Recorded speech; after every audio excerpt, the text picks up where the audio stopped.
तुमरी शरण तुम्हारी आसा, तुम ही सजन सुहेले। राखो राखण हार दयाला, नानक करके गोले। राखो राखण हार दयाला, नानक करके गोले। फुरमान तेरा सिर ऊपर, फिर न करत विचार। तू ही दरिया तू ही करया, तुझे ते निस्तार। बंदे बंदगी इख्तियार, साहिब रोस तरों के प्यार। बंदे बंद की इख्तियार, साहिब रोस तरों के प्यार। नाम तेरा आधार मेरा, ज्यों फूल जई है नार। कह कबीर गुलाम कर का, जियाए पामै मार। कह कबीर गुलाम कर का, जियाए पामै मार। जागदी जोत बाणी के बोहित, खंडां ब्रह्मंडां दे मालक साहिब श्री गुरु ग्रंथ साहब महाराज जी दी पावन पवित्र पाक हजूरी विच जुड़ बैठे सतसंगी जनों, सतगुरां ने कृपा की है अस्थान ते गुरु अमरदास महाराज की उच्चारण की हुई अमृत बाणी, जो सिੱਖੀ दे अंदर हर दुख सुख खुशी गमी विच पढ़ी जान वाली बाणी है। क्योंकि इस बाणी का सिरलेख है आनंद। आनंद का अर्थ हुंदा है हर वेले सुख अते दुख विच इक्को जिहा रहना, खुशी गमी विच घाटे वाधे विच। सिख ने चढ़दी कला विच आत्मिक आनंद विच ही रहना है। पर साडे जीवन विच वो आत्मिक आनंद किवें प्राप्त होवे, जिस आनंद की गल गुरु अमरदास महाराज जी कर रहे हैं। क्योंकि असी अपने जीवन नूं जदों तकदे हाँ तां जीवन विच असी इक्को जिहे नहीं रह पांदे। दुख आउंदा सानूं तब्दील कर दिंदा है, सुख आ जांदा वो भी तब्दील कर दिंदा है। इस तरह कह लईए कि असी अपनी जिंदगी डामाडोल वृत्ति नाल जींदे हाँ, इक्को जिहे नहीं रहिंदे। ते गुरु साहब जी की इस बाणी राਹੀਂ विचारधारा ये है कि गुरु के सिख ने इक्को जिहा रहना है। और इक्को जिहा सिख उदों रह सकता है जदों गुरु साहब के उपदेश की समझ आ जाए। जदों ये गल सानू समझ आ गई कि ये सारी जिहड़ी खेड है, जो संसार दीयां सहूलतां हन, इन्हां दा वाधा घाटा, संसार दीयां चीज़ां की जिहड़ी प्राप्ति है, ये सब उस परमात्मा की खेड है। जिस दिन सिख नूं ये गल समझ आ गई बरीकी विच कि एक दाते एक भेखारी जी सब तेरे चोज विडाना। ਉਸ ਦੇ ਨਾਲ ਸਿੱਖ ਇੱਕੋ ਜਿਹਾ ਰਹਿ ਸਕਦਾ ਹੈ ਕਿ ਪਰਮਾਤਮਾ ਦੇ ਚੋਜ ਨੇ। ਔਰ ਇਸ ਵਿਆਖਿਆ ਨੂੰ ਵੀ ਜਦੋਂ ਆਪਾਂ ਗੁਰਬਾਣੀ 'ਚ ਦੇਖਦੇ ਹਾਂ ਪਿਆਰੇ ਗੁਰਸਿੱਖੋ, ਬਾਰ-ਬਾਰ ਇਹ ਵਿਆਖਿਆ ਗੁਰਬਾਣੀ 'ਚ ਮਿਲਦੀ ਹੈ। ਕਬਹੂ ਖਾਂਡ ਕਿਹੋ ਨਾ ਭਾਵੈ, ਕਬਹੂ ਕਰ ਕਰ ਟੂਕ ਮੰਗਾਵੈ, ਕਬਹੂ ਕੂਰੇ ਚਨੇ ਬਿਨਾਵੈ, ਜੋ ਰਾਮ ਰਾਖੈ ਤਿਉ ਰਹੀਐ ਰੇ ਭਾਈ। ਜਿਵੇਂ ਵਾਹਿਗੁਰੂ ਰੱਖਦਾ ਹੈ। ਆਓ ਅੱਜ ਦਾ ਜੋ ਉਪਦੇਸ਼ ਹੈ 21 ਨੰਬਰ ਪੌੜੀ। ਮਹਾਰਾਜ ਆਖਣ ਲੱਗੇ, ਜੇ ਕੋ ਸਿੱਖ ਗੁਰੂ ਸੇਤੀ ਸਨਮੁਖ ਹੋਵੈ, ਹੋਵੈ ਤਾਂ ਸਨਮੁਖ ਸਿੱਖ ਕੋਈ, ਜਿਉ ਰਹਿ ਗੁਰ ਨਾਲੇ। ਜੇ ਕੋਈ ਸਿੱਖ ਸਤਿਗੁਰ ਵੱਲ ਸਨਮੁਖ ਹੋਣਾ ਲੋਚਦਾ ਹੈ, ਪਹਿਲੀ ਗੱਲ ਤਾਂ ਇਹ ਹੈ ਕਿ ਮਨ ਦੇ ਅੰਦਰ ਇਹ ਵਿਚਾਰ ਹੈ ਕਿ ਨਹੀਂ ਕਿ ਮੈਂ ਗੁਰੂ ਦੇ ਸਨਮੁਖ ਹੋ ਕੇ ਰਹਿਣਾ ਹੈ। ਜੇ ਅੰਦਰ ਇਹ ਖਿਆਲ ਹੈ ਕਿ ਮੈਂ ਆਪਣੀ ਜ਼ਿੰਦਗੀ ਗੁਰੂ ਦੇ ਸਨਮੁਖ ਹੋ ਕੇ ਜਿਉਣੀ ਹੈ, ਫਿਰ ਗੁਰੂ ਤਰਸ ਕਰਦਾ ਹੈ। ਉਹਦੇ ਜੀਵਨ ਵਿੱਚ, ਉਹਦੇ ਸਨਮੁਖ ਹੋਣ ਦੇ ਵਿੱਚ ਗੁਰੂ ਮਦਦ ਕਰਦਾ ਹੈ। ਮਦਦ ਉਸ ਦੀ ਹੁੰਦੀ ਹੈ ਜਿਹੜਾ ਕੋਈ ਰਾਹਗੀਰ ਕਿਸੇ ਰਸਤੇ 'ਤੇ ਚੱਲਦੇ ਹੋਏ ਆਪਣੀ ਮੰਜ਼ਿਲ ਤੱਕ ਪਹੁੰਚਣਾ ਚਾਹਵੇ। ਪਰ ਜਿਹੜਾ ਕੋਈ ਰਾਹਗੀਰ ਹੀ ਨਹੀਂ, ਜਿਹੜਾ ਕੋਈ ਇਹ ਜਿਗਿਆਸੂ ਨਹੀਂ ਕਿ ਆਪਣੀ ਮੰਜ਼ਿਲ ਦਾ ਹੀ ਜਿਸ ਨੂੰ ਪਤਾ ਨਹੀਂ, ਉਹਦੀ ਕੌਣ ਮਦਦ ਕਰੇ? ਕੋਈ ਮਦਦ ਨਹੀਂ ਕਰ ਸਕਦਾ। ਆਓ ਗੁਰੂ ਸਾਡੀ ਮਦਦ ਕਰੇ, ਅਸੀਂ ਉਸ ਮੰਜ਼ਿਲ ਵੱਲ ਅੱਗੇ ਵਧੀਏ ਜੋ ਗੁਰੂ ਸਾਹਿਬ ਜੀ ਨੇ ਅੱਜ ਸਾਨੂੰ ਸਮਝਾਈ ਹੈ। ਅੱਜ ਦੀ ਪੌੜੀ ਦਾ ਮੂਲ ਉਪਦੇਸ਼ ਹੈ ਸਨਮੁਖਤਾ ਤੇ ਗੁਰਮੁਖਤਾ। ਸਿੱਖ ਨੇ ਸਨਮੁਖ ਹੋਣਾ ਹੈ, ਜਿਹੜਾ ਸਨਮੁਖ ਹੈ ਉਹੀ ਗੁਰਮੁਖ ਹੈ। ਜੇ ਸਨਮੁਖ ਨਹੀਂ ਤੇ ਗੁਰਮੁਖ ਵੀ ਨਹੀਂ। ਸੋ ਜਿਤਨੀਆਂ ਵੀ ਸੰਗਤਾਂ ਵਿਚਰ ਰਹੀਆਂ ਹਨ ਗੁਰੂ ਹਜ਼ੂਰੀ ਵਿੱਚ, ਜਾਂ ਬਾਅਦ ਦੇ ਵਿੱਚ ਇਹ ਪ੍ਰੋਗਰਾਮ ਸਰਵਣ ਕਰਦੀਆਂ ਹਨ, ਜਾਂ ਹੁਣ ਲਾਈਵ ਸਰਵਣ ਕਰ ਰਹੀਆਂ ਹਨ, ਆਓ ਸਾਰੇ ਹੀ ਗੁਰੂ ਚਰਨਾਂ 'ਚ ਆਪਣੇ ਮਨ ਨੂੰ ਜੋੜਦੇ ਹੋਏ ਸਾਵਧਾਨਤਾ ਦੇ ਵਿੱਚ ਆ ਕੇ ਗੁਰੂ ਕੀ ਫਤਿਹ ਦੀ ਸਾਂਝ ਕਰੀਏ। ਆਖੋ ਜੀ ਵਾਹਿਗੁਰੂ ਜੀ ਕਾ ਖਾਲਸਾ, ਵਾਹਿਗੁਰੂ ਜੀ ਕੀ ਫਤਿਹ।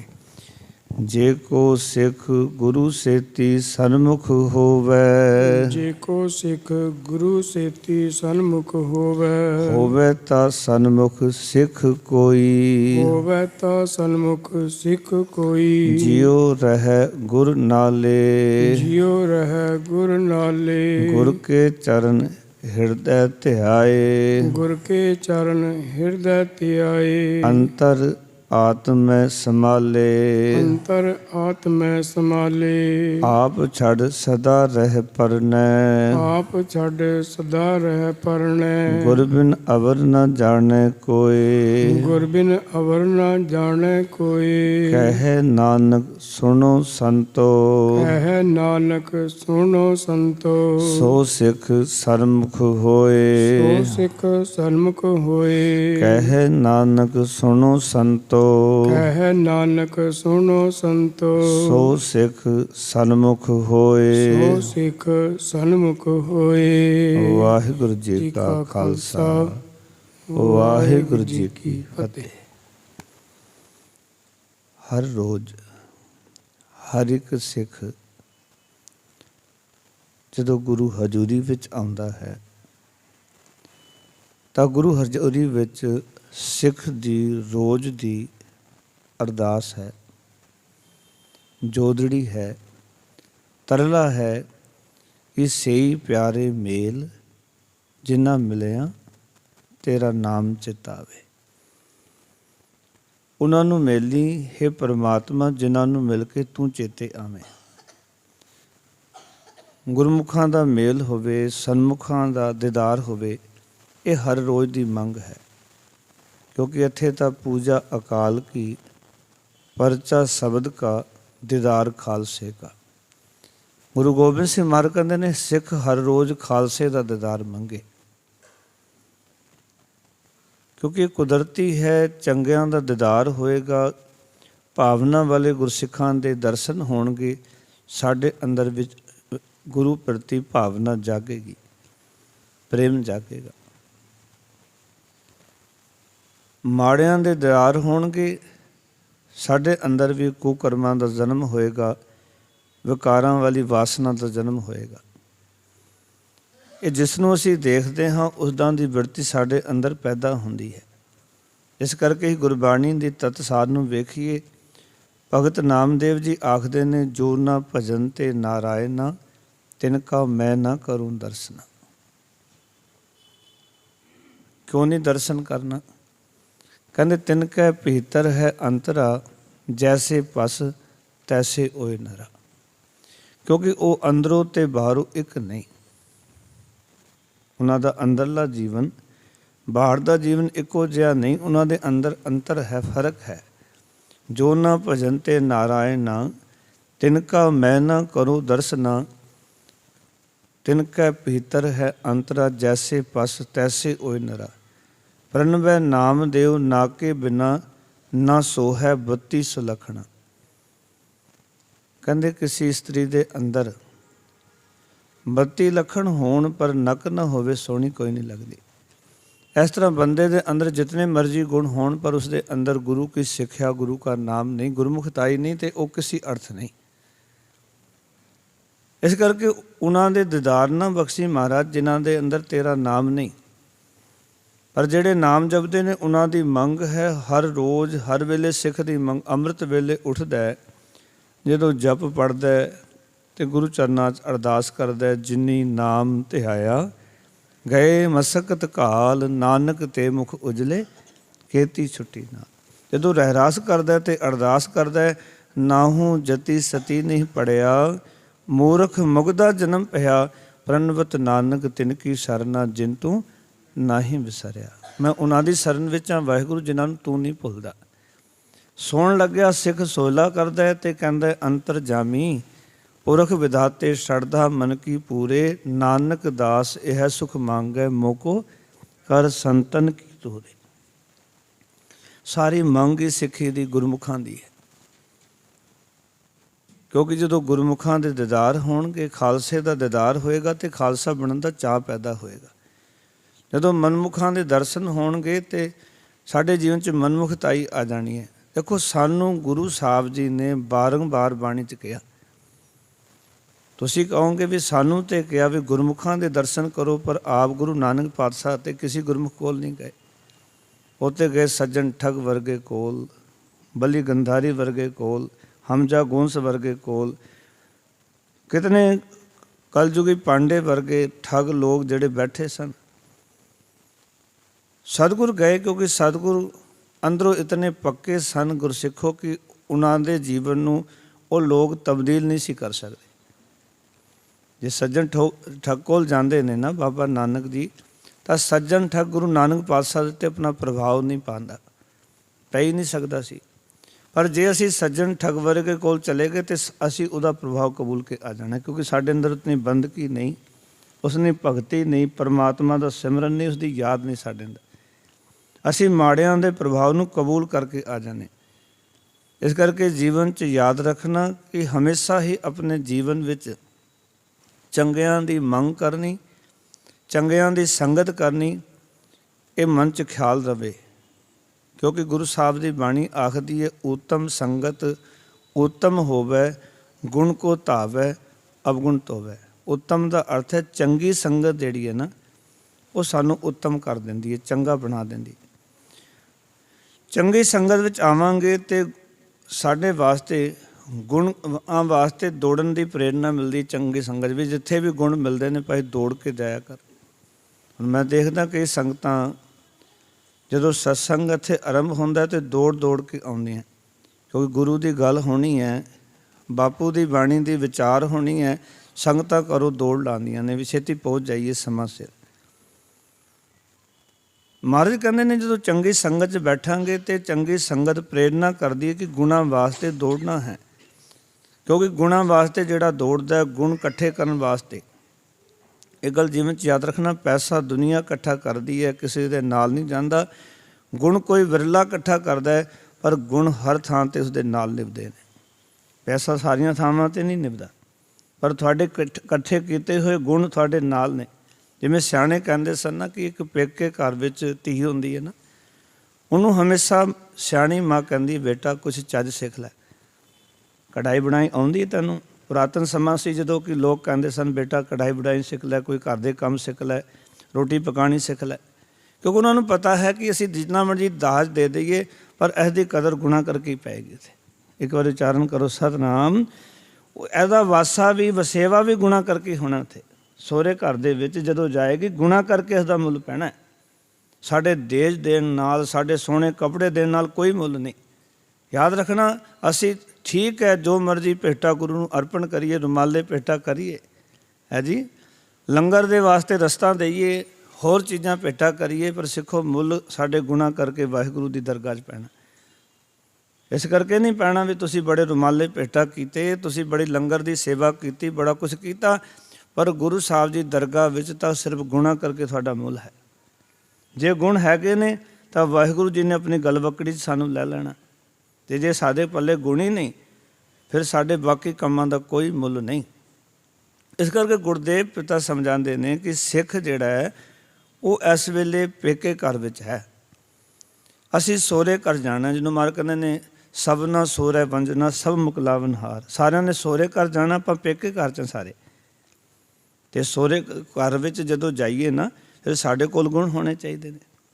ਜਦੋਂ ਆਪਣੇ ਪਤੀ ਕੋਲ ਜਾਣਾ ਹੈ, ਪਤੀ ਪਰਮੇਸ਼ਰ ਕੋਲ, ਉਹਦੇ ਘਰ ਵਿੱਚ ਪਹੁੰਚਣਾ ਅਤੇ ਸਿੱਖ ਦੇ ਕੋਲ ਗੁਣ ਹੋਣੇ ਚਾਹੀਦੇ ਨੇ।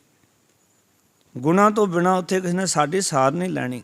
ਇਸ ਕਰਕੇ ਮਰ ਕਹਿੰਦੇ ਚੰਗੀ ਸੰਗਤ ਵਿੱਚ ਆਏਗਾ ਉੱਤਮ ਸੰਗਤ ਉੱਤਮ ਹੋਵੇ, ਗੁਣ ਕੋ ਧਾਵੈ ਅਵਗੁਣ ਤੋਂ ਹੋਵੇ। ਗੁਣਾਂ ਵਾਸਤੇ ਦੌੜਾਉਂਦੀ ਵੀ ਗੁਣਾਂ ਵਾਸਤੇ ਦੌੜਿਆ ਕਰ, ਅਤੇ ਅਵਗੁਣ ਤੋਂ ਹੋਵੇ। ਜਿਹੜੇ ਅਵਗੁਣ ਸਾਡੇ ਅੰਦਰ ਪੈਦਾ ਹੋ ਗਏ ਨਾ, ਜਿਹੜੇ ਪਾਪ ਸਾਡੇ ਅੰਦਰ ਇਕੱਠੇ ਹੋ ਗਏ, ਚੰਗੀ ਸੰਗਤ ਉਹਨਾਂ ਕੀਤੇ ਹੋਏ ਪਾਪਾਂ ਨੂੰ ਧੋ ਦਿੰਦੀ।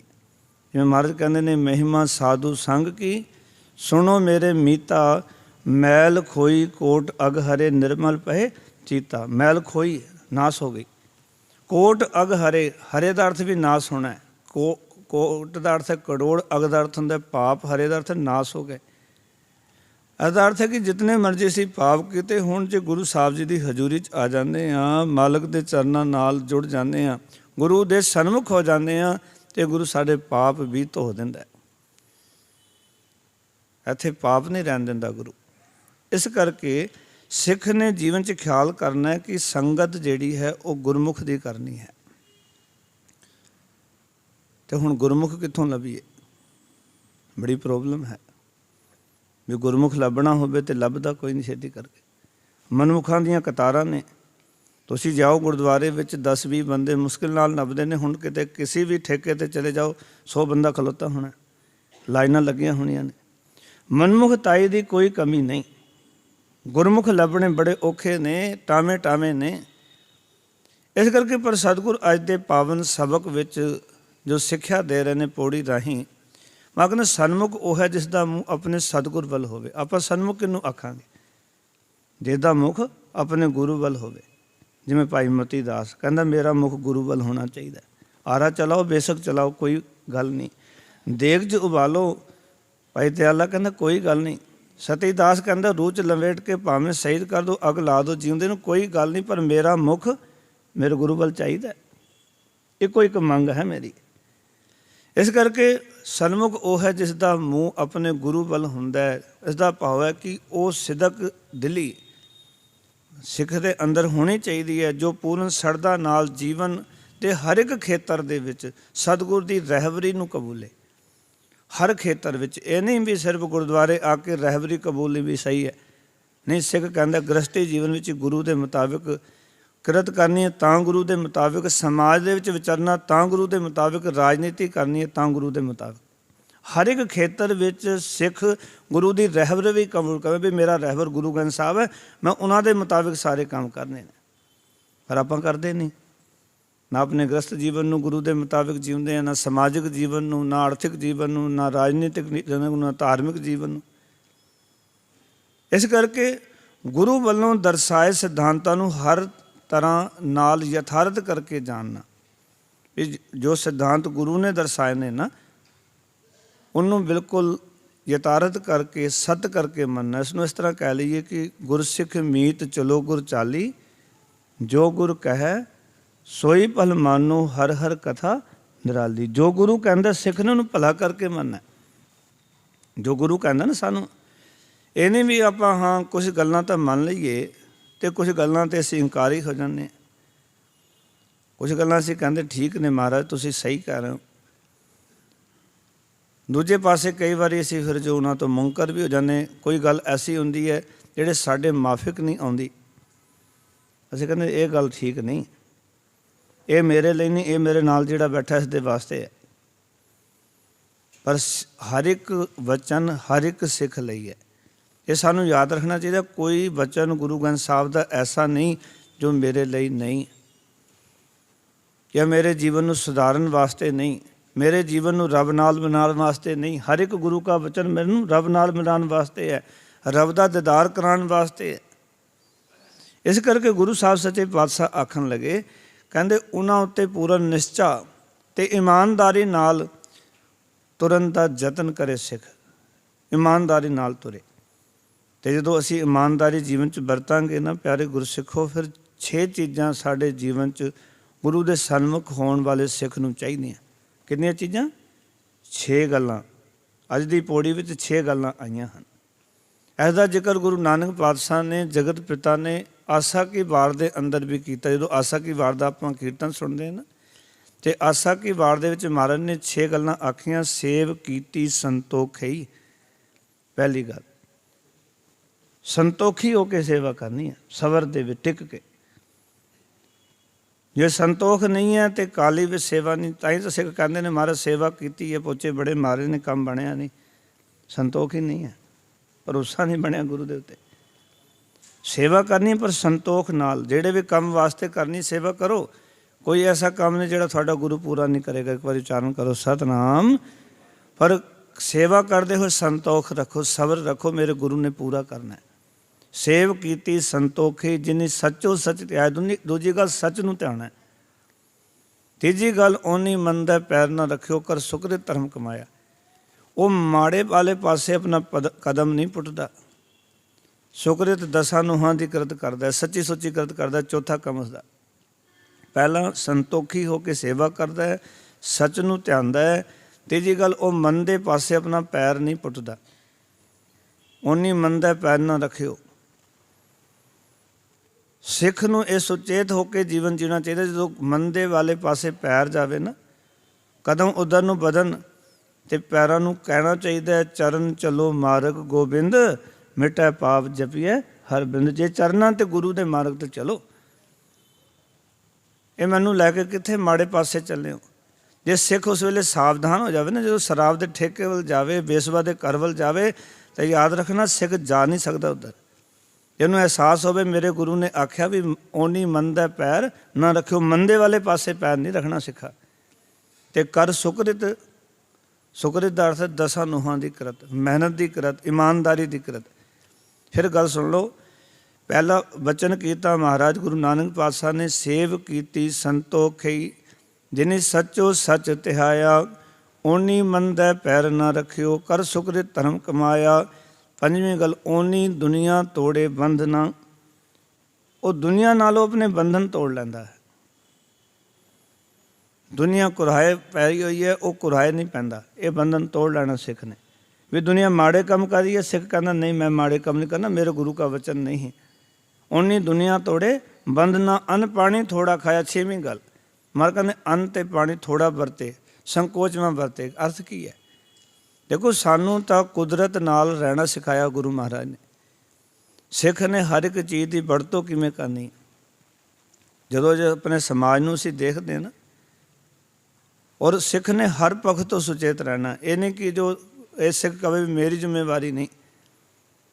ਕਈ ਥਾਵਾਂ 'ਤੇ ਸਰਕਾਰੀ ਟੂਟੀਆਂ ਲੱਗੀਆਂ, ਪਾਣੀ ਐਵੇਂ ਵਗਦਾ ਰਹਿੰਦਾ, ਵਿਅਰਥ ਜਾ ਰਿਹਾ। ਆਉਣ ਵਾਲੀ ਜਨਰੇਸ਼ਨ ਕੀ ਪੀਏਗੀ, ਉਸ ਦੇ ਬਾਅਦ ਇਹ ਖਤਰਾ ਹੈ।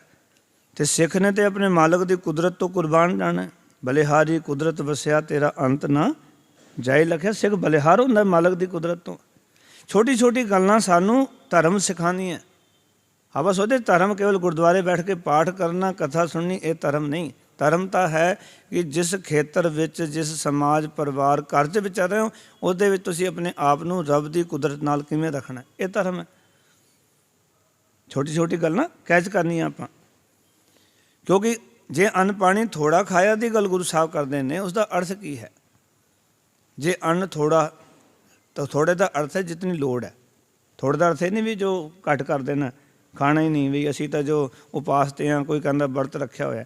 ਨਹੀਂ ਨਹੀਂ ਨਹੀਂ, ਸਿੱਖ ਦਾ ਇੱਦਾਂ ਦਾ ਜੀਵਨ ਨਹੀਂ, ਉਹ ਉਤਨਾ ਲੋੜ ਅਨੁਸਾਰ ਵਰਤਦਾ। ਅਸੀਂ ਦੇਖਦੇ ਹਾਂ, ਹੁਣ ਤੁਸੀਂ ਨਗਰ ਕੀਰਤਨ ਦੇਖਿਆ ਨਾ, ਲੋਕਾਂ ਨੇ ਪੂਰੇ ਪੂਰੇ ਡੋਨੇ ਭਰੇ, ਥਾਂ ਥਾਂ 'ਤੇ ਸਿੱਟੇ ਪਏ ਹੋਏ ਸਨ। ਕਿਉਂ? ਕਿਉਂਕਿ ਅੰਨ ਦੀ ਕਦਰ ਨਹੀਂ, ਫਰੀਦਾ ਸਮਝ ਕੇ। ਕਦੀ ਸਿੱਖ ਇਹ ਨਾ ਸਮਝੇ ਕਿ ਫਰੀਦਾ, ਇਹ ਫਰੀਦਾ ਨਹੀਂ, ਇਹ ਬੜਾ ਕੀਮਤੀ ਹੈ, ਕੋਈ ਵੀ ਦਵੇ ਭਾਵੇਂ ਵਰਤਾਵੇ, ਕੋਈ ਵੀ ਹੈ, ਰੱਬ ਵੱਲੋਂ ਮਿਲੀ ਹੋਈਆਂ ਦਾਤਾਂ ਨੇ। ਫਿਰ ਆਪਾਂ ਸਮਝਦੇ ਫਰੀਦਾ ਕੋਈ ਨਹੀਂ, ਜੋ ਸਵਾਦ ਹੈ ਤੇ ਛਕ ਲਓ, ਨਹੀਂ ਤੇ ਸੁੱਟ ਦਿਓ। ਜੇ ਨਹੀਂ ਲੋੜ ਹੈ, ਢਿੱਡ ਭਰਿਆ ਹੋਇਆ, ਲੈਣ ਦੀ ਲੋੜ ਕੀ ਹੈ? ਦੇਖੋ, ਸਾਨੂੰ ਇਹ ਚੀਜ਼ਾਂ ਵਿਚਾਰਨੀਆਂ ਚਾਹੀਦੀਆਂ। ਅਸੀਂ ਲੋਕਾਂ ਦੀ ਭੀੜ 'ਚ ਸ਼ਾਮਿਲ ਨਹੀਂ ਹੋਣਾ। ਲੋਕ ਕੀ ਕਰਦੇ ਨੇ, ਸਿੱਖ ਨੇ ਉੱਧਰ ਨਹੀਂ ਚੱਲਣਾ। ਸਿੱਖ ਨੇ ਗੁਰੂ ਕੋਲੋਂ ਪੁੱਛ ਕੇ ਜੀਵਨ ਜਿਉਣਾ। ਬਹੁਤ ਸਾਰੇ ਸਿੱਖ ਮੈਂ ਦੇਖਦਾ, ਉਹ ਵੀ ਲੋਕਾਂ ਵਾਂਗ ਹੀ, ਜਿਵੇਂ ਆਮ ਲੋਕੀ ਜਿਨ੍ਹਾਂ ਨੂੰ ਪਤਾ ਹੀ ਨਹੀਂ ਨਾ ਮੇਰੇ ਮਾਲਕ ਦੀ ਕੁਦਰਤ ਦਾ, ਵਾਹਿਗੁਰੂ ਜੀ ਦੇ ਵਿਧਾਨ ਦਾ, ਉਹ ਵੀ ਡੋਨੇ ਲੈ ਲੈ ਕੇ ਸਿੱਖ ਸਿੱਟੀ ਜਾ ਰਹੇ ਸਨ। ਵੀ ਨਹੀਂ ਖਾਣੇ, ਤੁਸੀਂ ਕਿਉਂ ਲੈ ਰਹੇ ਹੋ? ਨਾ ਵਿਅਰਥ ਗਵਾਓ ਉਹਨੂੰ। ਕੋਈ ਸਟੋਲ ਜਿਹੜਾ 50,000 ਤੋਂ ਘੱਟ ਨਹੀਂ ਲੱਗਦਾ, ਅਤੇ ਕਿਤਨੇ ਲੱਗੇ ਹੋਏ ਸਨ। ਮੈਂ ਕਹਿੰਦਾ ਜੇ ਇਤਨਾ ਪੈਸਾ ਇੱਕ ਨਗਰ ਕੀਰਤਨ 'ਤੇ ਅਸੀਂ ਖਰਚ ਕਰ ਦਿੰਦੇ ਹਾਂ, 4 ਗੁਰਦੁਆਰੇ ਨੇ, 4 ਗੁਰਦੁਆਰੇ ਇੱਕ ਇੱਕ ਲੰਗਰ ਹਰ ਗੁਰਦੁਆਰੇ ਰੱਖ ਦਿੰਦੇ, ਗੱਲ ਖਤਮ ਹੋ ਜਾਂਦੀ। ਉੱਥੇ ਹੀ ਸਾਰੇ ਪਾ ਦਿੰਦੇ ਆਪਣੀ ਸੇਵਾ। ਬਾਕੀ ਜੋ ਪੈਸਾ ਬਚਦਾ ਉਹ ਕਿਸੇ ਗਰੀਬ ਦੀ ਪੜ੍ਹਾਈ ਕਰਾ ਦਿੰਦੇ, ਕਿਸੇ ਬੱਚੀ ਦਾ ਵਿਆਹ ਕਰ ਦਿੰਦੇ। ਤੁਹਾਡਾ ਨਗਰ ਕੀਰਤਨ ਸਕਾਰਤ ਸੀ, ਅਤੇ ਹੁਣ ਤਾਂ ਕੋਈ ਅਰਥ ਨਹੀਂ ਹੋਇਆ ਨਾ। ਗੰਦ ਪਾਤਾ, ਸਫਾਈ ਹੋ ਗਈ, ਗੱਲ ਖਤਮ ਹੈ। ਕੀ ਮਿਲਿਆ ਸਾਨੂੰ? ਕੀ ਸਿੱਖਿਆ ਤੁਸੀਂ ਨਗਰ ਕੀਰਤਨ ਤੋਂ? ਕੋਈ ਕਿਸੇ ਕਵੇ ਮੈਂ ਨਗਰ ਕੀਰਤਨ 'ਚੋਂ ਇਹ ਗੱਲ ਸਿੱਖੀ ਹੈ ਔਰ ਮੈਂ ਆਪਣੇ ਮਨ 'ਚ ਵਸਾਈਏ। ਕੋਈ ਨਵੀਂ ਗੱਲ ਕਿਸੇ ਨੇ ਸਿੱਖੀ ਹੋਵੇ, ਤੁਹਾਡੇ 'ਚ ਹੱਥ ਖੜਾ ਕਰਕੇ ਦੱਸ ਦਿਓ ਵੀ ਇਹ ਨਵੀਂ ਗੱਲ ਅਸੀਂ ਸਿੱਖ ਕੇ ਆਏ, ਫਿਰ ਤਾਂ ਲਾਭ ਸੀਗਾ। ਸਿੱਖਿਆ ਵੀ ਆਪਾਂ ਕੁਛ ਨਹੀਂ, ਅਤੇ ਆਪਣਾ ਆਪ ਜੀਵਨ ਦੇ ਵਿੱਚੋਂ ਗਵਾਈ ਜਾ ਰਹੇ ਹਾਂ। ਇਸ ਕਰਕੇ ਚਾਹੀਦਾ ਇਹ ਸਿੱਖ ਹੁਣ ਸੁਚੇਤ ਹੋਵੇ ਕਿਤੇ। ਅਤੇ ਸੁਚੇਤ ਕਦੋਂ ਹੋਵਾਂਗੇ? ਜਦੋਂ ਗੁਰੂ ਸਾਹਿਬ ਦੇ ਬਚਨਾਂ ਤੋਂ ਪਹਿਰਾ ਦੇਵਾਂਗੇ। ਫਿਰ ਪੌੜੀ ਸੁਣ ਲਓ, ਸੇਵ ਕੀਤੀ ਸੰਤੋਖੀ। 6 ਗੱਲਾਂ ਨੇ, 6 ਗੱਲਾਂ ਅੱਜ ਦੀ ਵਿਚਾਰ ਵਿੱਚ ਵੀ ਨੇ। ਮੈਂ ਫਿਰ ਇਸ 'ਤੇ ਆਵਾਂਗਾ ਜੋ ਅੱਜ ਦੀ ਵਿਚਾਰ। ਗੁਰੂ ਸਾਹਿਬ ਕਹਿੰਦੇ ਜੀਵਨ ਦਾ ਪਹਿਲਾ ਤੇਰਾ ਨੇਮ ਹੈ ਕਿ ਸੇਵ ਕੀਤੀ ਸੰਤੋਖੀ। ਸੰਤੋਖੀ ਹੋ ਕੇ ਸੇਵਾ ਕਰ। ਦੂਜੀ ਗੱਲ, ਜਿਹਨੇ ਸੱਚੋ ਸੱਚ ਤਿਹਾਇਆ, ਓਨੀ ਮੰਨਦਾ ਪੈਰ ਨਾ ਰੱਖਿਓ। ਤੀਜੀ ਗੱਲ, ਕਰ ਸੁਕਰਿਤ ਧਰਮ ਕਮਾਇਆ। ਸੁਕਰਿਤ ਕਰਦਾ, 10 ਨੂੰਹਾਂ ਦੀ ਕਿਰਤ। ਓਨੀ ਦੁਨੀਆ ਤੋੜੇ ਬੰਦ ਨਾ। 5ਵੀਂ ਗੱਲ। ਅਤੇ 6ਵੀਂ ਗੱਲ, ਅੰਨ ਪਾਣੀ ਥੋੜਾ ਖਾਇਆ। ਫਿਰ ਕੀ ਹੋਏਗਾ? ਤੂੰ ਬਖਸ਼ਿਸ਼ੀ ਅਗਲਾ ਨਿਤ ਦੇਵੇ ਚੜਿਆ ਸਵਾਇਆ। ਅਗਲਾ ਦਾ ਤਾਂ ਬਹੁਤਾ, ਤੂੰ ਫਿਰ ਬਹੁਤੀਆਂ ਬਖਸ਼ਿਸ਼ਾਂ ਕਰਦਾ। ਇੱਕ ਵਾਰ ਉਚਾਰਨ ਕਰੋ, ਸਤਨਾਮ। ਗੁਰੂ ਫਿਰ ਬਖਸ਼ਿਸ਼ਾਂ ਬਹੁਤ ਜ਼ਿਆਦਾ ਕਰਦਾ। ਜਦੋਂ ਗੁਰੂ ਸਾਹਿਬ ਜੀ ਦੀ ਬਣਾਈ ਹੋਈ ਕੁਦਰਤ ਨੂੰ, ਮਾਲਕ ਦੇ ਵਿਧੀ ਵਿਧਾਨ ਨੂੰ ਸੰਭਾਲ ਲੈਂਦੇ ਹੋ, ਮਾਲਕ ਬੜਾ ਖੁਸ਼ ਹੁੰਦਾ। ਤੁਹਾਡੇ ਘਰ 'ਚ ਨੌਕਰ ਹੋਵੇ, ਜੇ ਉਹ ਸਹੀ ਢੰਗ ਨਾਲ ਕੰਮ ਕਰੇ, ਤੁਹਾਨੂੰ ਪ੍ਰਸੰਨਤਾ ਹੁੰਦੀ ਹੈ। ਸਹੀ ਢੰਗ ਨਾਲ ਖਾਵੇ, ਸਹੀ ਢੰਗ ਨਾਲ ਕੱਪੜੇ ਪਾਵੇ, ਸਹੀ ਤੁਹਾਡੇ ਧਨ ਦੀ ਬੱਚਤ ਕਰੇ, ਤੁਸੀਂ ਖੁਸ਼ ਹੁੰਦੇ ਹੋ ਵੀ ਸਾਡਾ ਨੌਕਰ ਚੰਗਾ, ਸਾਡੀ ਬੱਚਤ ਕਰਦਾ। ਅਤੇ ਮਾਲਕ ਦੀ ਬਣਾਈ ਕੁਦਰਤ ਦੇ ਵਿੱਚੋਂ ਜੇ ਕੁਝ ਬੱਚਤ ਕਰਾਂਗੇ, ਪਰਮਾਤਮਾ ਵੀ ਖੁਸ਼ ਹੋਏਗਾ। ਮਹਾਰਾਜ ਕਹਿ ਰਹੇ ਨੇ ਬਾਣੀ 'ਚ, ਕਹਿੰਦੇ ਤੂੰ ਬਖਸ਼ਿਸ਼ੀ ਅਗਲਾ ਨਿਤ ਦੇਵੇ ਚੜ੍ਹੈ ਸਵਾਇਆ। ਤੂੰ ਸਵਾਇਆ ਫਿਰ ਦਿੰਦਾ, ਅਤੇ ਵਡਿਆਈ ਵੱਡਾ ਪਾਇਆ। ਜਦੋਂ ਵਡਿਆਈ ਕਰਾਂਗੇ, ਵੱਡੇ ਦੀ ਪ੍ਰਾਪਤੀ ਹੋਗੀ। ਅੱਜ ਵੀ ਗੁਰੂ ਸਾਹਿਬ ਸਾਨੂੰ ਕਹਿ ਰਹੇ ਨੇ ਕਿ ਸਿੱਖ ਜਿਹੜਾ ਹੈ ਉਹ ਗੁਰੂ ਦੇ ਸਨਮੁਖ ਹੋਵੇ। ਅਤੇ ਮਰ ਕਹਿੰਦੇ ਜੇ ਕੋਈ ਸਿੱਖ ਗੁਰੂ ਸੇਤੇ ਸਨਮੁਖ ਹੋਵੇ, ਸਤਿਗੁਰ ਵੱਲ ਸਨਮੁਖ ਹੋਣਾ ਲੋੜਦਾ ਹੈ। ਜੇ ਕੋਈ ਸਿੱਖ, ਕਿਸੇ ਸਿੱਖ ਦੇ ਮਨ 'ਚ ਇਹ ਗੱਲ ਆਵੇ ਕਿ ਮੈਂ ਗੁਰੂ ਸਾਹਿਬ ਦੇ ਸਨਮੁਖ ਹੋਣਾ, ਵੈਸੇ ਗੁਸਤਾਖੀ ਮਾਫ। ਸਿੱਖ ਹੈ ਹੀ ਉਹ ਜਿਹੜਾ ਗੁਰੂ ਦੇ ਸਨਮੁਖ ਹੈ। ਜਿਹੜਾ ਬੇਮੁਖ ਹੈ ਉਹ ਸਿੱਖ ਹੋ ਹੀ ਨਹੀਂ ਸਕਦਾ। ਉਚਾਰਨ ਕਰੋ, ਸਤਨਾਮ। ਭੁਲੇਖਾ ਹੋ ਸਕਦਾ ਵੀ ਮੈਂ ਵੀ ਸਿੱਖ ਹਾਂ, ਪਰ ਉਹ ਸਿੱਖ ਨਹੀਂ, ਕਿਉਂਕਿ ਉਹ ਤਾਂ ਬੇਮੁਖ ਹੈ। ਭਗਤਾਂ ਨੇ ਤਾਂ ਮੰਗ ਹੀ ਇਹ ਕੀਤੀ ਹੈ। ਭਗਤ ਕਬੀਰ ਸਾਹਿਬ ਨੂੰ ਪੜ੍ਹ ਕੇ ਵੇਖੋ, ਉਹ ਆਖਦੇ ਨੇ, ਕਰਬਤ ਭਲਾ ਨ ਕਰਬਟ ਤੇਰੀ, ਲਾਗ ਗਲੇ ਸੁਣ ਬੇਨਤੀ ਮੇਰੀ। ਹੋਂ ਵਾਰੀ ਮੁਖ ਫੇਰ ਪਿਆਰੇ, ਕਰਬਤ ਦੇ ਮੋਕੋ ਕਾਹੇ ਕੋ ਮਾਰੇ। ਮਹਾਰਾਜ, ਸਿਰ 'ਤੇ ਆਰਾ ਰੱਖਿਆ ਜਾਏ ਪ੍ਰਵਾਨ, ਪਰ ਤੇਰੀ ਪਿੱਠ ਚੰਗੀ ਨਹੀਂ। ਸਿੱਖ ਡਰਦਾ ਵੀ ਮਹਾਰਾਜ ਦੀ ਪਿੱਠ ਮੇਰੇ ਵੱਲ ਨਾ ਹੋ ਜਾਏ, ਮਹਾਰਾਜ ਮੇਰੇ ਵੱਲ ਰਹਿਣ। ਉਹਦਾ ਪਤਾ ਲਾਭ ਕੀ ਹੈ? ਜੇ ਗੁਰੂ ਸਾਹਿਬ ਸਾਡੇ ਵੱਲ ਨੇ ਨਾ, ਅਤੇ ਅਸੀਂ ਗੁਰੂ ਸਾਹਿਬ ਜੀ ਦੇ ਚਰਨਾਂ ਨਾਲ ਜੁੜੇ ਹੋਏ ਹਾਂ, ਅਤੇ ਫਿਰ ਗੁਰੂ ਸਾਹਿਬ ਦੀਆਂ ਇਤਨੀਆਂ ਬਖਸ਼ਿਸ਼ਾਂ ਮਿਲ ਜਾਂਦੀਆਂ। ਮਹਾਰਾਜ ਕਹਿੰਦੇ, ਜਾਂ ਤੂੰ ਮੇਰੇ ਵੱਲ ਹੈ ਤਾਂ ਕਿਆ ਮੂੰਹ ਛੰਦਾ, ਤੂੰ ਸਭ ਕੁਛ ਮੈਨੂੰ ਸੌਂਪਿਆ, ਜਾਂ ਤੇਰਾ ਬੰਦਾ। ਲਖਮੀ ਤੋਟ ਨਾ ਆਵੇ, ਖਾਏ ਖਰਚ ਰਹਿਣ ਦਾ, ਲੱਖ 84 ਮੇਦਨੀ, ਸਭ ਸੇਵ ਕਰਨ ਦਾ ਇਹ ਵੈਰੀ ਮਿਤ ਸਭ ਕੀਤੀਆਂ न मंगे मंदा, ते लेखा कोई ना पुछे ਜਾਂ ਹਰ ਬਖਸ਼ਣ ਦਾ। ਫਿਰ ਕਿਸੇ ਨੇ ਲੇਖਾ ਥੋੜ੍ਹੀ ਪੁੱਛਣਾ।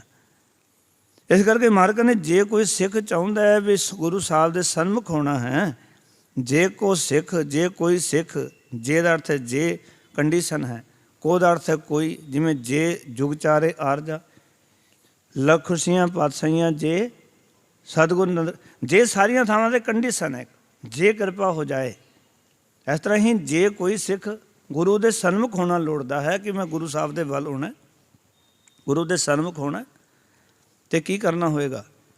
ਮਹਾਰਾਜ ਕਹਿੰਦੇ ਹੋਵੇ ਤਾਂ ਸਨਮੁਖ ਸਿੱਖ ਕੋਈ। ਪਹਿਲੀ ਗੱਲ ਮਹਾਰਾਜ ਸੱਚੇ ਪਾਤਸ਼ਾਹ ਕਹਿੰਦੇ ਤਦ ਹੀ ਸਨਮੁਖ ਸਿੱਖ ਅਖਵਾਉਂਦਾ ਹੈ ਜਾਂ ਅਖਵਾਉਣ ਦਾ ਹੱਕ ਰੱਖਦਾ ਹੈ ਜੇ ਉਹ ਮਨ ਕਰਕੇ ਸੱਚੇ ਦਿਲੋਂ ਗੁਰੂ ਨਾਲ ਰਹੇ। ਭਾਵ ਕਿ ਉਹੀ ਸਨਮੁਖ ਹੈ, ਆਪਣੇ ਮਨ ਦੀ ਮਤ ਤਿਆਗ ਕੇ ਗੁਰੂ ਦੀ ਆਗਿਆ ਵਿੱਚ ਵਿਚਰੇ। ਹੋਵੇ ਤਾਂ ਸਨਮੁਖ ਕੋਈ ਉਹੀ ਸਨਮੁਖ ਹੁੰਦਾ ਹੈ ਜਿਹੜਾ ਆਪਣੀ ਮਤ ਤਿਆਗ ਕੇ ਗੁਰੂ ਦੀ ਮਤ ਗ੍ਰਹਿਣ ਕਰੇ। ਪਹਿਲੀ ਗੱਲ। ਫਿਰ ਦੂਜੀ ਗੱਲ ਹੈ ਜੀਓ ਰਹਿ ਗੁਰੂ ਨਾਲੇ। ਜੀਓ ਦਾ ਅਰਥ ਹੈ ਜਿੰਦ ਕਰਕੇ, ਮਨ ਕਰਕੇ, ਦਿਲ ਨਾਲ ਆਪਣੇ ਗੁਰੂ ਦੇ ਨਾਲ ਰਵੇ। ਇਹ ਨਹੀਂ ਕਿ ਮੈਂ ਗੁਰੂ ਦੇ ਨਾਲ ਹਾਂ। ਦੁਨੀ ਚੰਦ ਵੀ ਉੱਥੇ ਰਹਿੰਦਾ ਹੈ, ਅਨੰਦਪੁਰ ਸਾਹਿਬ ਦੀ ਧਰਤੀ 'ਤੇ। ਭਾਈ ਬਚਿੱਤਰ ਸਿੰਘ ਵੀ ਅਨੰਦਪੁਰ ਸਾਹਿਬ ਦੀ ਧਰਤੀ 'ਤੇ ਰਹਿੰਦੇ ਨੇ। ਸਾਨੂੰ ਵਿਚਾਰਨਾ ਪਏਗਾ ਇਤਿਹਾਸ ਦੇ ਇਹ ਪੱਖ ਵੀ। ਗੁਰੂ ਸਾਹਿਬ ਜੀ ਨੇ ਸਹਿਜ ਸੁਭਾਅ ਆਖਿਆ। ਜਦੋਂ ਸਿੱਖਾਂ ਨੇ ਸ਼ਾਮ ਦਾ ਦੀਵਾਨ ਸਜਿਆ, ਇਸ ਵੇਲੇ ਦੀਵਾਨ ਲੱਗਿਆ ਹੋਇਆ ਸੀ, ਸਿੱਖ ਬੇਨਤੀ ਲੈ ਕੇ ਆਏ ਮਹਾਰਾਜ ਪਹਾੜੀ ਰਾਜਿਆਂ ਨੇ ਹਾਥੀ ਨੂੰ ਸ਼ਰਾਬ ਪਿਲਾ ਰਹੇ ਨੇ ਅਤੇ ਸਵੇਰੇ ਉਹਨਾਂ ਨੇ ਹਾਥੀ ਨੂੰ ਛੱਡਣਾ ਹੈ। ਅਤੇ ਉਹਨਾਂ ਨੇ ਅਨੰਦਪੁਰ ਸਾਹਿਬ ਦਾ ਦਰਵਾਜ਼ਾ ਤੋੜ ਕੇ ਨਾ ਉਹਨਾਂ ਨੇ ਕਸਮ ਖਾਧੀ ਵੀ ਗੁਰੂ ਗੋਬਿੰਦ ਸਿੰਘ ਮਹਾਰਾਜ ਨੂੰ ਅਸੀਂ ਜਿਉਂਦਾ ਫੜ ਕੇ ਲੈ ਕੇ ਆਉਣਾ। ਉਹਨਾਂ ਨੇ ਸਵੇਰੇ ਕਿਲ੍ਹੇ ਦਾ ਦਰਵਾਜ਼ਾ ਤੋੜਨਾ। ਹਾਥੀ ਨੂੰ ਮਸਤ ਕਰ ਰਹੇ ਹਨ ਸ਼ਰਾਬ ਪਿਲਾ ਪਿਲਾ ਕੇ। ਗੁਰੂ ਮਹਾਰਾਜ ਨੂੰ ਜਦੋਂ ਬੇਨਤੀ ਕੀਤੀ ਸਿੱਖਾਂ ਨੇ ਆ ਕੇ, ਅਤੇ ਮਹਾਰਾਜ ਕਹਿੰਦੇ ਸਾਡੇ ਕੋਲ ਵੀ ਹਾਥੀ ਹੈ। ਇੱਕ ਵਾਰੀ ਉਚਾਰਨ ਕਰੋ ਸਤਿਨਾਮ। ਸਾਰੇ ਇੱਕ ਦੂਜੇ ਵੱਲ ਵੇਖਣ ਵੀ ਮਹਾਰਾਜ ਦੇ ਕੋਲ ਕਿਹੜਾ ਹਾਥੀ। ਸਿੱਖ ਇੱਕ ਦੂਜੇ ਵੱਲ ਵੇਖਣ ਵੀ ਮਹਾਰਾਜ ਕਹਿੰਦੇ ਸਾਡੇ ਕੋਲ ਵੀ ਹਾਥੀ ਹੈ। ਜੇ ਪਹਾੜੀਆਂ ਕੋਲ ਹਾਥੀ ਹੈ ਭਾਈ ਸਾਡੇ ਕੋਲ ਵੀ ਹੈ। ਕਿਉਂਕਿ ਇਤਿਹਾਸਕਾਰ ਲਿਖਦੇ ਨੇ ਦੁਨੀ ਚੰਦ ਦਾ ਜਿਹੜਾ ਸਰੀਰ ਸੀ 4 ਕੁੰਟਲ ਦਾ ਸੀ। 4 ਕੁੰਟਲ ਤੁਸੀਂ ਬੰਦਾ ਲਾ ਲਓ ਕਿੰਨਾ ਕੁ ਚੌੜਾ ਹੋਏਗਾ। ਹਾਥੀ ਵਰਗਾ ਤਾਂ ਹੋਣਾ ਹੀ ਹੈ, ਹਾਥੀ ਦਾ ਬੱਚੇ ਜਿੰਨਾ ਤਾਂ ਹੋਣਾ ਹੀ ਹੈ। ਹੁਣ ਇਤਨਾ ਤਕੜਾ ਸਰੀਰ ਹੋਵੇ। ਮਹਾਰਾਜ ਕਹਿੰਦੇ ਸਾਡੇ ਕੋਲ ਵੀ ਹਾਥੀ ਹੈ। ਸਿੱਖ ਕਹਿੰਦੇ ਨੇ ਮਹਾਰਾਜ ਕਿਹੜਾ ਹਾਥੀ? ਕਹਿੰਦੇ ਦੁਨੀ ਚੰਦ ਬੈਠਾ। ਸੰਗਤ ਵਿੱਚ ਦੀਵਾਨ ਸਜਿਆ ਸੀ, ਇਹ ਦੁਨੀ ਚੰਦ ਬੈਠਾ, ਇਹ ਕੱਲ ਮਸਤ ਹਾਥੀ ਦਾ ਮੁਕਾਬਲਾ ਕਰੇਗਾ। ਪਰ ਜਿਉ ਰਹਿ ਗੁਰੂ ਨਾਲੇ ਨਹੀਂ ਸੀ। ਉਹ ਉੱਪਰ ਤਾਂ ਗੁਰੂ ਦੇ ਨਾਲ ਸੀ, ਗੁਰੂ ਦੇ ਘਰ ਵਿੱਚ ਰਹਿੰਦਾ ਸੀ, ਪਰ ਜਿੰਦ ਕਰਕੇ ਗੁਰੂ ਨਾਲ ਨਹੀਂ ਸੀ। ਕਿਉਂਕਿ ਜੇ ਜਿੰਦ ਕਰਕੇ ਹੁੰਦਾ ਤਾਂ ਗੁਰੂ ਦੇ ਉੱਤੇ ਭਰੋਸਾ ਹੁੰਦਾ ਵੀ ਜੇ ਗੁਰੂ ਨੇ ਆਖਿਆ ਤਾਂ ਗੁਰੂ ਨੇ ਆਪੇ ਮੁਕਾਬਲਾ ਕਰਵਾ ਲੈਣਾ। ਇੱਕ ਵਾਰੀ ਉਚਾਰਨ ਕਰੋ ਸਤਿਨਾਮ। ਪਰ ਉਸਦੇ ਮਨ ਵਿੱਚ ਇੱਕ ਖਿਆਲ ਫੁਰਿਆ। ਉਸ ਵੇਲੇ ਗੱਲ ਤਾਂ ਸੁਣ ਲਈ, ਪਰ ਮਨ ਹੀ ਮਨ ਕਹਿ ਰਿਹਾ ਸੀ ਮਹਾਰਾਜ ਵੀ ਤੁਸੀਂ ਮੈਨੂੰ ਪਿਆਰ ਨਹੀਂ ਕਰਦੇ, ਤੁਸੀਂ ਤਾਂ ਮੈਨੂੰ ਮਰਵਾਉਣਾ ਚਾਹੁੰਦੇ ਹੋ। ਮੇਰੇ ਵਰਗਾ ਬੰਦਾ ਹਾਥੀ ਦਾ ਮੁਕਾਬਲਾ ਕਿਵੇਂ ਕਰ ਸਕਦਾ? ਮੈਂ ਇਨਸਾਨ ਹਾਂ, ਉਹ ਹਾਥੀ ਹੈ। ਅੰਦਰ ਇਹ ਵਿਚਾਰ ਚੱਲ ਰਹੀ ਹੈ। ਪਿਆਰ ਵਾਲਿਓ, ਰਾਤੋਂ ਰਾਤ ਕੁਝ ਸਾਥੀ ਆਪਣੇ ਵਰਗੇ ਹੁੰਦੇ, ਉਹਦੇ ਵਰਗੇ ਸਾਥੀ ਸਨ। ਉਹਨਾਂ ਨੂੰ ਕਿਹਾ ਵੀ ਗੁਰੂ ਸਾਹਿਬ ਤੇ ਮੈਨੂੰ ਮਰਵਾਉਣਾ ਚਾਹੁੰਦੇ ਨੇ, ਸਾਨੂੰ ਮਰਵਾਉਣਾ ਚਾਹੁੰਦੇ ਨੇ, ਅਤੇ ਆਪਾਂ ਕੱਲ੍ਹ ਉਹ ਹਾਥੀ ਇੱਥੇ ਛੱਡਣ, ਅਨੰਦਪੁਰ ਸਾਹਿਬ ਦੇ ਕਿਲ੍ਹੇ 'ਤੇ ਉਹ ਕਬਜ਼ਾ ਕਰਨ, ਗੁਰੂ ਗੋਬਿੰਦ ਸਿੰਘ ਮਹਾਰਾਜ ਨੂੰ ਆ ਕੇ ਫੜਨ, ਅਤੇ ਉਸ ਤੋਂ ਪਹਿਲਾਂ ਰਾਤੋਂ ਰਾਤ ਨਿਕਲ ਜਾਈਏ। ਆਪਾਂ ਬਚ ਜਾਵਾਂਗੇ। ਕਿਉਂ? ਜਿਉ ਰਹਿ ਗੁਰੂ ਨਾਲੇ ਨਹੀਂ ਸੀ। ਜਿੰਦ ਕਰਕੇ ਗੁਰੂ ਨਾਲ ਨਹੀਂ ਸੀ, ਸਰੀਰ ਕਰਕੇ ਗੁਰੂ ਘਰ ਵਿੱਚ ਸੀ, ਗੁਰੂ ਨਾਲ ਸੀ। ਅਨੰਦਪੁਰ ਸਾਹਿਬ ਦੇ ਕਿਲ੍ਹੇ ਦੀ ਕੰਧ ਉੱਚੀ ਸੀ। ਰਾਤ ਨੂੰ ਜਦੋਂ ਕੰਧ ਟੱਪੀ ਨਾ, ਤੇ ਲੱਤ ਟੁੱਟ ਗਈ। ਇੰਨਾ ਭਾਰਾ ਸਰੀਰ, 10-12 ਹੋਰ ਨਾਲ ਸਾਥੀ ਲਏ ਹੋਣਗੇ, ਅਤੇ ਉਹ ਕਿਤੇ ਔਖਾ ਸੌਖਾ ਹੋ ਕੇ ਪਿੰਡ ਲੈ ਕੇ ਪਹੁੰਚੇ। ਜਦੋਂ ਪਿੰਡ ਲੈ ਕੇ ਪਹੁੰਚੇ, ਉੱਥੇ ਗਿਆ ਅਤੇ ਇਤਿਹਾਸਕਾਰ ਲਿਖਦੇ ਨੇ ਵੀ ਸੱਪ ਲੜਿਆ ਅਤੇ ਇਸ ਦੀ ਮੌਤ ਹੋ ਗਈ। ਦੂਜੇ ਪਾਸੇ ਜਦੋਂ ਸਵੇਰ ਹੋਈ, ਰਾਤ ਤਾਂ ਕੋਈ ਗੱਲ ਨਾ ਹੋਈ, ਜਦੋਂ ਸਵੇਰ ਹੋਈ ਅਤੇ ਦੀਵਾਨ ਸਜਿਆ ਮਹਾਰਾਜ ਦੀ ਹਜ਼ੂਰੀ ਵਿੱਚ, ਸਿੱਖਾਂ ਨੇ ਆ ਕੇ ਫਿਰ ਆਖਿਆ ਮਹਾਰਾਜ ਤੁਸੀਂ ਕਹਿੰਦੇ ਸੀ ਕਿ ਤੁਹਾਡਾ ਹਾਥੀ ਸਾਡੇ ਕੋਲ ਵੀ ਹੈ, ਉਹ ਹਾਥੀ ਨਜ਼ਰ ਨਹੀਂ ਆ ਰਿਹਾ। ਹਾਥੀ ਰਾਤੀ ਦੌੜ ਗਿਆ ਤੁਹਾਡਾ। ਇਹ ਗੱਲਾਂ ਬਾਤਾਂ ਹੋ ਹੀ ਰਹੀਆਂ ਸਨ ਕਿ ਹਾਥੀ ਦੌੜ ਗਿਆ। ਮਹਾਰਾਜ ਹੁਣ ਕੌਣ ਮੁਕਾਬਲਾ ਕਰੇਗਾ ਸਾਥੀ ਦਾ? 4.5 ਫੁੱਟ ਦਾ ਕੱਦ ਸੀ ਭਾਈ ਬਚਿੱਤਰ ਸਿੰਘ ਦਾ, ਲਿੱਸਾ ਜਿਹਾ ਸਰੀਰ, ਬਿਲਕੁਲ ਸੁੱਕਾ ਜਿਹਾ।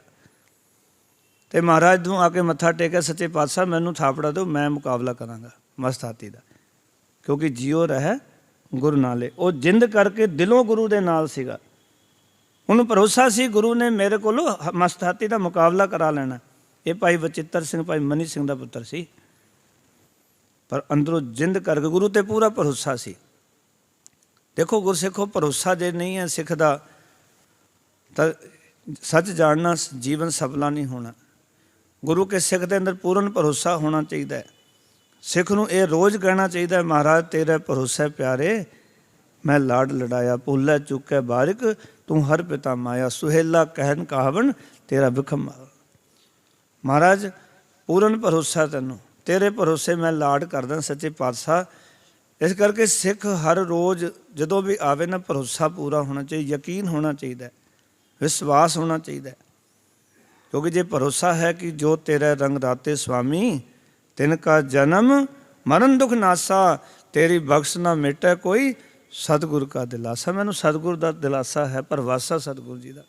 ਕੀ ਗੁਰੂ ਦੀ ਬਖਸ਼ਿਸ਼ ਕੋਈ ਮਿਟ ਸਕਦਾ ਹੈ ਕਿਸੇ ਦੇ ਵਿੱਚ ਹਿੰਮਤ ਜਿਹੜਾ ਗੁਰੂ ਬਖਸ਼ਿਸ਼ ਕਰੇ ਤੇ ਗੁਰੂ ਦੀ ਬਖਸ਼ਿਸ਼ ਨੂੰ ਕੋਈ ਟਾਲ ਸਕੇ? ਨਹੀਂ ਨਹੀਂ ਪਿਆਰ ਵਾਲਿਓ, ਗੁਰੂ ਦੀ ਬਖਸ਼ਿਸ਼ ਰੱਬ ਦੀ ਬਖਸ਼ਿਸ਼ ਹੈ, ਕੋਈ ਫਰਕ ਨਹੀਂ।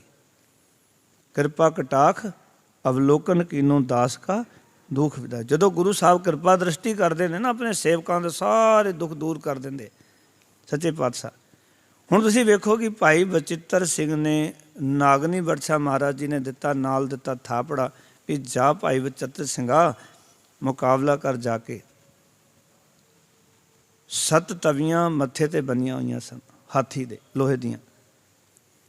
ਭਾਈ ਬਚਿੱਤਰ ਸਿੰਘ ਨੇ ਐਸਾ ਵਾਰ ਕੀਤਾ ਕਿ ਹਾਥੀ ਜਿਹੜਾ ਉਹ ਪਿੱਛੇ ਪਰਤ ਗਿਆ।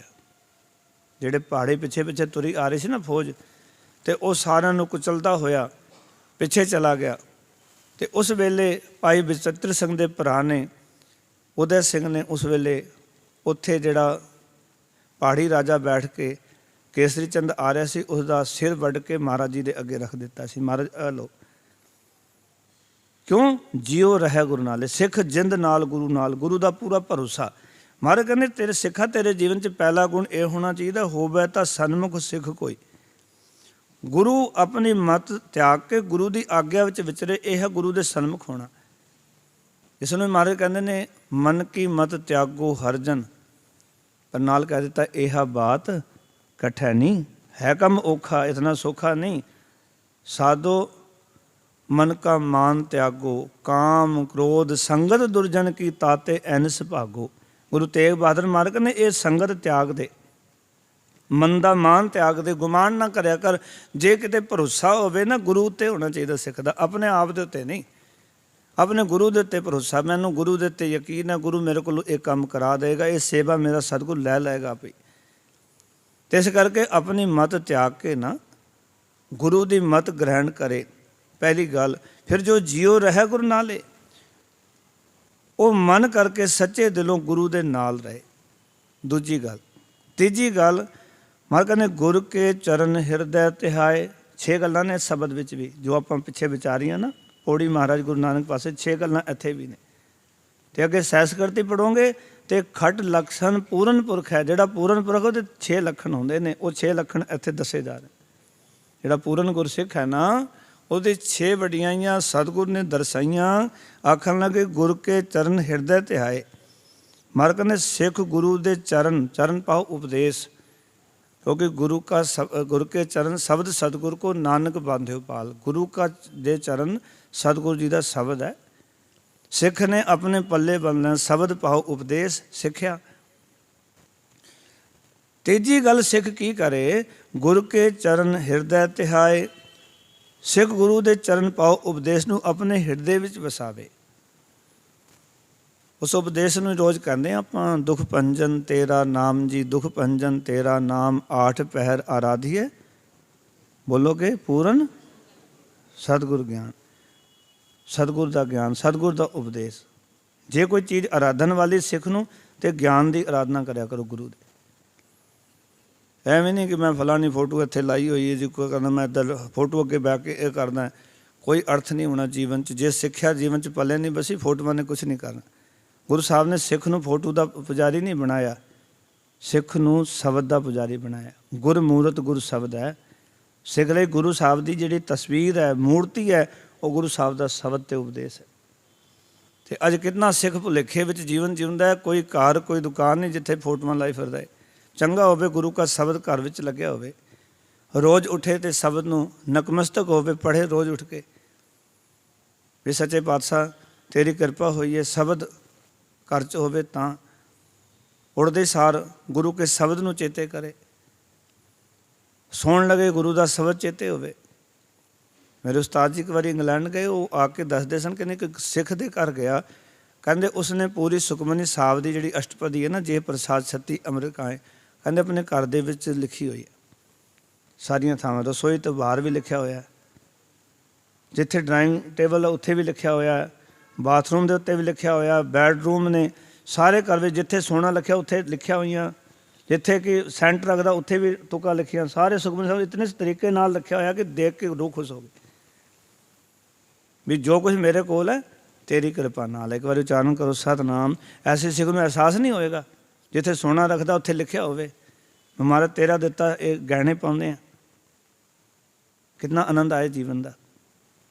ਕਹਿੰਦੇ ਘਰ ਗਿਆ ਕਿ ਆਨੰਦ ਆ ਗਿਆ, ਘਰ ਦੇ ਵਿੱਚੋਂ ਸੁਗੰਧੀ ਆ ਰਹੀ ਸੀ। ਦੇਖੋ ਕਿਤੇ ਵੀ ਜਾਂਦੇ ਨਾ ਜਿਹੜੇ ਗੁਰਮੁਖ ਸੱਜਣ ਨੇ, ਉਹਨਾਂ ਨੂੰ ਪਤਾ ਲੱਗ ਜਾਂਦਾ ਵੀ ਉਹ ਕਿੱਥੇ ਬੈਠੇ ਨੇ, ਇੱਥੇ ਕੀ ਸਿਸਟਮ ਹੈ। ਉਹਨਾਂ ਤੋਂ ਕੋਈ ਗੱਲ ਲੁਕਾਈ ਨਹੀਂ ਜਾ ਸਕਦੀ। ਬੰਦਾ ਭਾਵੇਂ ਕਵੇ ਨਹੀਂ ਜੀ ਸਭ ਠੀਕ ਠਾਕ ਹੈ, ਉਹਨਾਂ ਨੂੰ ਪਤਾ ਲੱਗ ਜਾਂਦਾ ਠੀਕ ਠਾਕ ਕੁਝ ਵੀ ਨਹੀਂ, ਝੂਠ ਬੋਲਦੇ ਸਾਰੇ, ਕਿਉਂਕਿ ਫੀਲਿੰਗ ਤੇ ਆਂਦੀ ਹੈ ਨਾ। ਮਹਾਰਾਜ ਸੱਚੇ ਪਾਤਸ਼ਾਹ ਕਹਿੰਦੇ ਤੀਜੀ ਗੱਲ ਤੇਰੇ ਜੀਵਨ ਦੀ, ਗੁਰ ਕੇ ਚਰਨ ਹਿਰਦੈ ਧਿਆਏ, ਗੁਰੂ ਸਾਹਿਬ ਦੇ ਉਪਦੇਸ਼ ਨੂੰ ਹਿਰਦੇ ਵਿੱਚ ਵਸਾਵੇ ਤੇ ਅੰਤਰ ਆਤਮਾ ਸੰਭਾਲੇ। ਚੌਥੀ ਗੱਲ ਆਤਮਾ ਵਿੱਚ ਸਾਂਭ ਕੇ ਰੱਖੇ। ਆਤਮ ਗਿਆਨ ਹੈ, ਆਤਮਾ ਵਿੱਚ ਅੰਤਰ ਆਤਮੇ ਇਸ ਗਿਆਨ ਨੂੰ ਸਿੱਖਾ ਸਾਂਭ ਕੇ ਰੱਖਣਾ ਹੈ। ਚੌਥੀ ਗੱਲ ਮੈਂ ਗੱਲਾਂ ਬਾਅਦ 'ਚ ਪੁੱਛਾਂਗਾ ਕਿਹੜੀ 6 ਗੱਲਾਂ ਦੱਸੀਆਂ, ਬਾਅਦ ਭੁੱਲ ਨਾ ਜਾਇਓ ਕਿਤੇ, ਧਿਆਨ ਨਾਲ ਸੁਣਿਓ ਸਾਰੇ। ਪਹਿਲੀ ਗੱਲ ਦੱਸੀ ਸੀ ਕਿ ਆਪਣੀ ਮਤ ਤਿਆਗੇ ਤੇ ਗੁਰੂ ਦੇ ਸਨਮੁਖ ਰਵੇ, ਪਹਿਲੀ ਗੱਲ। ਦੂਜੀ ਗੱਲ ਸੀ ਜਿਉ ਰਹਿ ਗੁਰੂ ਨਾਲੇ, ਮਨੋ ਗੁਰੂ ਦੇ ਨਾਲ ਰਵੇ। ਤੀਜੀ ਗੱਲ ਸੀ ਕਿ ਗੁਰੂ ਕੇ ਚਰਨ ਹਿਰਦੇ ਧਿਆਏ, ਗੁਰੂ ਦੇ ਉਪਦੇਸ਼ ਨੂੰ ਆਪਣੇ ਹਿਰਦੇ ਵਿੱਚ ਧਿਆਏ, ਵਸਾਵੇ ਹਿਰਦੇ ਦੇ ਅੰਦਰ। ਤੇ ਚੌਥੀ ਗੱਲ ਆ ਰਹੀ ਹੈ ਅੰਤਰ ਆਤਮਾ ਸੰਭਾਲੇ, ਆਪਣੀ ਆਤਮਾ ਵਿੱਚ ਸੰਭਾਲ ਕੇ ਰੱਖੇ। ਇਹ ਨਹੀਂ ਵੀ ਸੁਣ ਲਿਆ ਤੇ ਛੱਡ ਕੇ ਚਲੇ ਗਏ, ਇਹਨੂੰ ਤਾਂ ਅਭਿਆਸ ਕਰਨਾ ਪੈਣਾ, ਬਾਰ ਬਾਰ ਸੁਣਨਾ ਪੈਣਾ ਗੁਰੂ ਉਪਦੇਸ਼। ਰੋਜ਼ ਜਪਜੀ ਸਾਹਿਬ ਇਸ ਕਰਕੇ ਪੜ੍ਹਦੇ ਕਿ ਉਹ ਉਪਦੇਸ਼ ਆਤਮਾ ਵਿੱਚ ਵਸ ਜਾਏ। ਸੁਖਮਨੀ ਸਾਹਿਬ ਬਾਰ ਬਾਰ ਇਸ ਕਰਕੇ ਕਰਨੇ ਕਿ ਗੁਰੂ की ਸਿੱਖਿਆ ਆਤਮਾ ਵਿੱਚ ਵਸ ਜਾਏ। ਰੋਜ਼ ਰਹਿਰਾਸ ਇਸ ਕਰਕੇ ਕਰਦੇ ਉਹ ਸਿੱਖਿਆ ਆਤਮਾ ਤੱਕ ਚਲੀ ਜਾਏ। ਚੌਥੀ ਗੱਲ ਮਹਾਰਾਜ ਕਹਿੰਦੇ ਨੇ ਆਪਣੀ ਆਤਮਾ ਵਿੱਚ ਸੰਭਾਲ ਕੇ ਰੱਖੇ। ਇਹ ਨਾ ਸਿੱਖਾ ਹੋਵੇ ਵੀ ਇੱਕ ਕੰਨ ਤੋਂ ਸੁਣਿਆ ਦੂਜੇ ਤੋਂ ਕੱਢ ਦਿੱਤਾ। ਫਿਰ ਯਾਦ ਰੱਖੀ ਗੁਰੂ ਵੀ ਕੀ ਕਰੇਗਾ। ਫਿਰ कबीर साचा सतगुरु क्या करे, जो सिखा में चूक, अंधे एक ना लाग गई, जो बास बजाइए फूक। एक कंन चो फूक मारी गुरु ने शब्द की दूजे चो काट दी, तो लाभ की होया, अंदर तो लगी नहीं हो। क्योंकि सतगुर के जेडे शब्द के बाण ने ना, कबीर सतगुर सूर में बाह्या बाण जो एक लागत ही पोहे गिर पड़िया परे कर छेक, अंदर लगे तीर गुरु का न्याला, ते अंदर वाकई गल बन जाए कि हाँ गुरु का अन्याला तीर बजे। अचर चरता सिद्ध होए सिद्धि ते बुद्ध पाई, प्रेम के सर लागे तन भीतर तां भ्रम काटे। जे भटकना खत्म हो जाती जीवन चो, ये सतगुर उपदेश दृढ़ कराउंदे है। इस करके महाराज आखन लगे चौथी गल अपने आत्मा विच गुरु के उपदेश नूं संभाल के रखे, अंदर अंतर आत्मे। पंजवीं गल सुन लो, महाराज कहंदे आप छड़ सदा रह परने, वो आपा भाव खुद ही नूं छड़ दवे, खुद ही नूं छड़ दवे, आपा भाव त्याग दवे। ये सब तो औखा काम है, आपा भाव त्यागना, क्योंकि सारा कुछ तो आपे दा तो प्रगटावा है, अपनी मैं दा ही प्रगटावा है। सिक्खी निढाल होने का कारण अज यही है कि हर एक सिख आपे दा प्रगटावा करे, अपने तन का प्रगटावा, अपने तन का प्रगटावा, अपन फोटोआं का प्रगटावा नहीं कर रहा, तो गुरु के ज्ञान का प्रगटावा नहीं, गुरु की सिक्ख्या का प्रगटावा नहीं जीवन च। क्योंकि आपा भाव त्यागना इस करके औखा है। उन्हें दास मुख वाक पढ़ रहा सी, महाराज ने बाणी च लिखा कि हस्ती सिर जो अंकस है, अहरन जो सिर दे, मन तन आगे राख के वो भी सेव करे। मन ते तन गुरु नूं अर्पण करके ਸਾਵਧਾਨ ਹੋ ਕੇ ਸੇਵਾ ਕਰੇ, ਸਾਵਧਾਨੀ ਹੈ ਨਹੀਂ। ਸਤਸੰਗ 'ਚ ਬੈਠ ਕੇ ਮਾਫ਼ ਕਰਨਾ, ਮੈਨੂੰ ਅੱਧੇ ਸਿੱਖ ਸਵੇਰੇ ਕਈ ਵਾਰੀ ਕਥਾ ਕਰੀਦੀ ਹੈ ਅਤੇ ਮੈਂ ਦੇਖਦਾ ਜਦੋਂ ਸਮਾਪਤੀ ਹੋ ਜਾਂਦੀ ਮੁਖਵਾਕ ਦੀ ਕਥਾ ਵੀ, ਪਹਿਲਾਂ ਕਥਾ ਹੁੰਦੀ ਲੜੀਵਾਰ ਅਤੇ ਮੁਖਵਾਕ ਦੀ ਕਥਾ ਹੋ ਕੇ ਜਦੋਂ ਸੇਵਾਦਾਰ ਵੀ ਪ੍ਰਸਾਦ ਵਰਤਾਉਣ ਜਾਂਦੇ, ਕਈ ਵਾਰ ਉਹਨੂੰ ਉਠਾਉਣਾ ਪੈਂਦਾ, ਇਹ ਪ੍ਰਸਾਦ ਲੈ ਲਓ, ਹੁਣ ਬਤੇਰੇ ਸੋ ਲਏ ਤੁਸੀਂ, ਹੁਣ ਪ੍ਰਸਾਦ ਲਓ ਅਤੇ ਘਰ ਨੂੰ ਜਾਓ। ਦੀਵਾਨ ਦੀ ਸਮਾਪਤੀ, ਉਹਨੂੰ ਪਤਾ ਨਹੀਂ ਲੱਗਦਾ ਕਦੋਂ ਚੱਲਿਆ ਸੀ ਕੰਮ ਅਤੇ ਕਦੋਂ ਖਤਮ ਹੋ ਗਿਆ।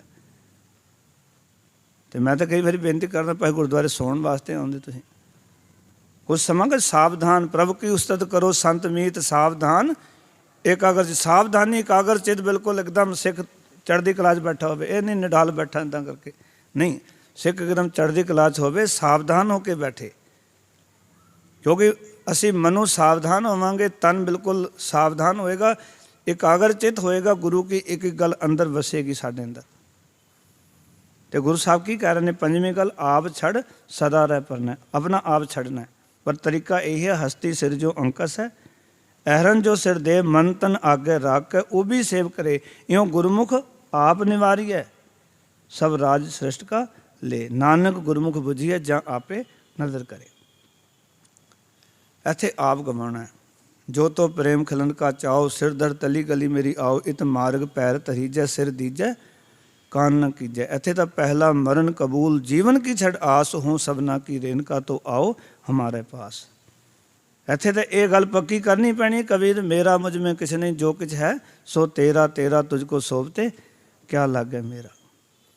ਗੁਰੂ ਅਮਰਦਾਸ ਮਹਾਰਾਜ ਕਹਿੰਦੇ ਸਿੱਖਾ ਪੰਜਵੀਂ ਗੱਲ ਇਹ ਹੈ, ਆਪ ਛੱਡ ਸਦਾ ਰਹਿ ਪਰਨਾ। ਆਪਾ ਭਾਉ ਖੁਦ ਹੀ ਨੂੰ ਛੱਡ ਦੇਵੇ ਅਤੇ ਸਦਾ ਗੁਰੂ ਆਸਰੇ ਜੀਵਨ ਬਤੀਤ ਕਰੇ।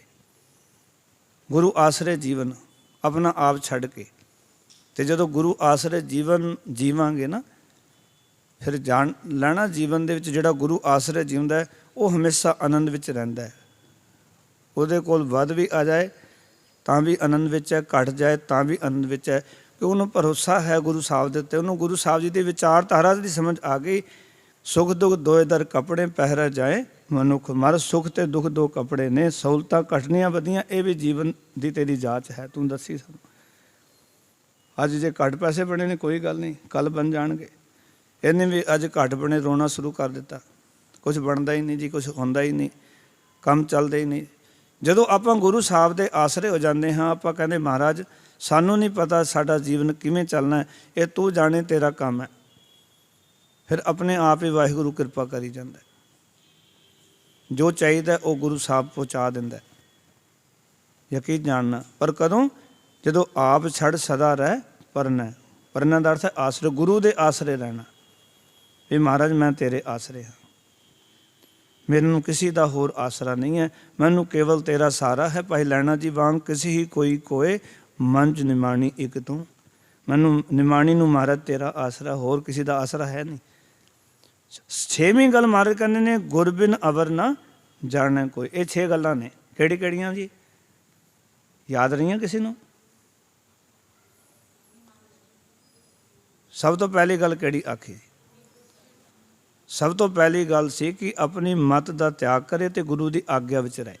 ਦੂਜੀ ਗੱਲ, ਦਿਲੋਂ ਗੁਰੂ ਸਾਹਿਬ ਜੀ ਦੇ ਨਾਲ ਰਹੇ, ਪਾਓ ਕਿ ਦਿਲ ਤੋਂ ਗੁਰੂ ਦੇ ਨਾਲ ਰਹੇ। ਅਤੇ ਤੀਜੀ ਗੱਲ ਸੀ ਗੁਰੂ ਕੇ ਚਰਨ ਆਪਣੇ ਹਿਰਦੇ ਵਿੱਚ ਵਸਾਵੇ। ਚੌਥੀ ਗੱਲ ਸੀ ਅੰਤਰ ਆਤਮਾ, ਗੁਰੂ ਕੇ ਉਪਦੇਸ਼ ਨੂੰ ਆਤਮਾ ਵਿੱਚ ਸੰਭਾਲ ਕੇ ਰੱਖੇ, ਇਹ ਨਹੀਂ ਸੁਣਿਆ ਅਤੇ ਛੱਡ ਦੇਵੇ, ਉਹਨੂੰ ਯਾਦ ਰੱਖੇ।